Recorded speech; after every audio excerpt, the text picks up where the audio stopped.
সবাই কেমন আছো? আমি ভীষণ ভালো আছি।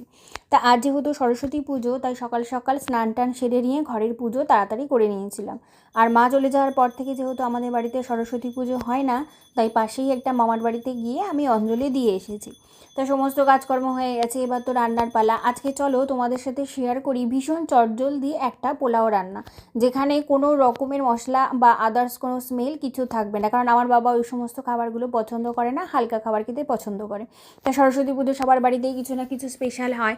তা আমি যেহেতু খিচুড়ি খাওয়া পছন্দ করি না বা খাই না, তাই ভাবলাম যে আজকে একটু পোলাওই বানাই। ওই পোলাওটা বানাতে জানো তো ঘড়ি ধরে আমার একদম হাতে গুনে 12 মিনিট মতো সময় লেগেছে। তো চলো তোমাদেরকেও দেখিয়ে দিই। কড়াইয়ের মধ্যে ঘি, তেজপাতা, গোটা গরম মশলা ফোড়নে দিয়ে দিয়েছিলাম। তারপরে দিয়ে দিয়েছিলাম ওই পরিমাপ মতো কাজু আর কিশমিশ। তা সেটা ভেজে নিয়ে তারপরে চালটা আমি ওই আগে থেকে ধুয়ে আদা বাটা আর হলুদ মাখিয়ে রেখেছিলাম। তা সেই চালটা দিয়ে একটু নাড়াচাড়া করে নিলাম। আর আমার যেহেতু 2 কাপ চাল ছিল, তাই আমি 4 কাপ মতো গরম জল ওর মধ্যে দিয়ে দিয়েছিলাম। ব্যাস ফুটে ওঠার পর তার আগে কিন্তু তার মধ্যে নুন আর মিষ্টিও দিয়ে নিয়েছিলাম। হয়ে গেছে আমার একদম ঝরঝরে পোলাও। তার সাথে করে নিয়েছিলাম মটরশুঁটি দিয়ে আলুর দম, আর তার সাথে করে নিয়েছিলাম গরম গরম বেগুনি। তা সেই দিয়ে আজকে লাঞ্চটা সেরে নিয়ে চলে গেছিলাম দোকানে, কারণ দোকানে তো আমাকে যেতেই হয়। দোকান থেকে এসে ধরো ওই দিনের বেলা যেহেতু আমি কাজের জন্য বা এই সমস্ত কিছুর জন্য বেরোতে পারিনি, তাই সন্ধ্যাবেলা তো আমাকে বেরোতেই হবে। তাই একদম সরস্বতী পুজো বলে সুন্দর করে শাড়ি পরে রেডি হয়ে বেরিয়ে পড়েছি সবাই মিলে ঠাকুর দেখার জন্য।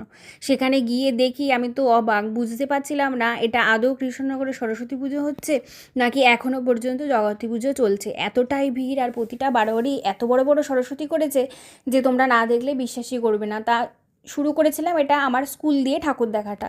এটা হচ্ছে আমার স্কুল মৃণালিনী বালিকা বিদ্যালয়, যেখানে আমি পড়াশোনা করেছি। তা সেখানে তো না গেলে হবেই না, কারণ বছরে ওই একটা দিন সেখানে তো যেতেই হবে। আর এটা দেখে নাও, এটা হচ্ছে আমার দিদির স্কুল, সেটা হচ্ছে লেডি কারমাইকেল। আর এই দেখো কী সুন্দর একটা কিউট সরস্বতী। সবাই যখন করছে তাহলে আমাদের কৃষ্ণনগরই বা পিছিয়ে থাকে কেন? তাই আমাদের কৃষ্ণনগরেও কিন্তু এরকম একটা কিউট সরস্বতী হয়েছে। ঠাকুর দেখতে দেখতে ক্লান্ত হয়ে পড়েছিলাম, তাই একটা ক্যাফেতে ঢুকে ওখানে চা স্যান্ডউইচ খেয়ে একটু দম নিয়ে নিলাম, তার সাথে কিছু ফটোশ্যুট করে নিলাম। এরপর বেরিয়ে পড়লাম আরও বিভিন্ন ঠাকুর দেখার জন্য।